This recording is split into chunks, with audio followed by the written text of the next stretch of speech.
नमस्कार, आपके साथ मैं हूं Nalini Pandey. One nation one election पर गृह मंत्री अमित शाह ने जमकर बोला। उन्होंने एक एक करके विपक्ष के सारे आरोपों का करारा जवाब दिया। उन्होंने वन नेशन वन इलेक्शन के फायदे भी गिनवाए और बताया कि कैसे वन नेशन वन इलेक्शन से देश को काफी फायदा होगा।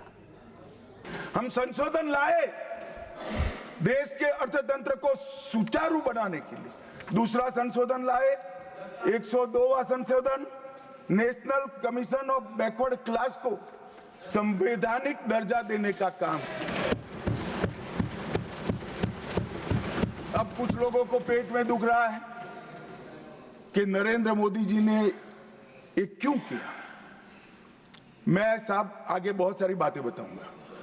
नरेंद्र मोदी जी इसलिए कर पाए कि आपने नहीं किया था। अगर आप ये कर देते तो मोदी जी के तो भाग्य में ही नहीं आता। मगर साहब, पिछड़ी जातियों का कल्याण कभी भी कांग्रेस पार्टी का विश्वास नहीं रहा, मान्यता नहीं रही, नीति भी नहीं रही। भारतीय जनता पार्टी ने संविधान संशोधन पिछड़ी जातियों के कल्याण के लिए। तीसरा संशोधन क्या लाए?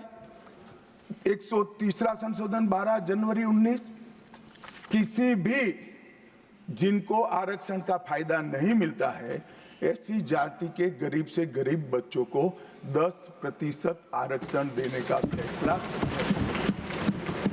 गरीब कल्याण और गरीब हटाओ की बातों, गरीबी हटाओ की बातों सालों तक करी, सूद नहीं मिली, समय नहीं मिला, विचार नहीं आया। ये विचार नरेंद्र मोदी जी को आया और गरीबों को, बच्चों को 10% आरक्षण पूरे देश भर में मिला। मान्यवर 105वां संशोधन, ओबीसी की पहचान करने के लिए केंद्र के पास अधिकार थे। अब मैं बताना चाहता हूं, इतने बड़े विशाल देश में 140 करोड़ की जनसंख्या में पिछड़ी जातियों का पिछड़ापना क्या कोई एक केंद्र सरकार कर सकती है? फेडरल स्ट्रक्चर की बात करते हैं, मगर अब तक केंद्र सरकार के पास ही रहा था। नरेंद्र मोदी जी ने कहा इसके कारण पिछड़ा समाज को अन्याय होता है।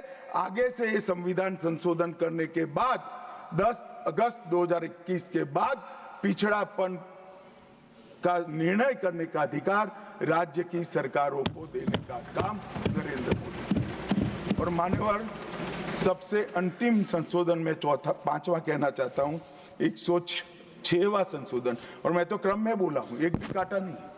101, 102, 103, 104, 105, 106 सभी के सभी जन कल्याण के लिए।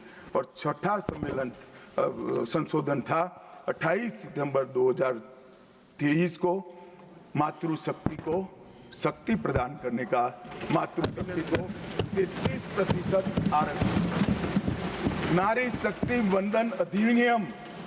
मान्यवर, मैं आज आपके माध्यम से पूरे सदन से और पूरे सदन के माध्यम से देश भर की 140 करोड़ की जनता को कहना चाहता हूं कि जब इस दोनों सदन में 33% नारी शक्ति बैठेगी, संविधान निर्माताओं की कल्पना पूरी हो जाएगी। मान्यवर, इनकी आत्मा को बहुत शांति मिलेगी।